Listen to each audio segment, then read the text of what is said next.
পরবর্তী স্টেশন করুণাময়ী।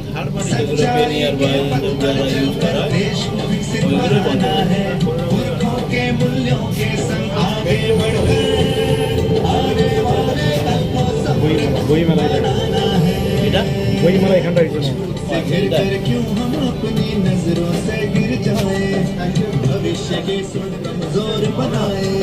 आओ शिक्षा स्वास्थ्य व्यापार को भ्रष्टाचार से मुक्त करे, जीवन के हर पहलू को सत्ययुक्त और सशक्त करे।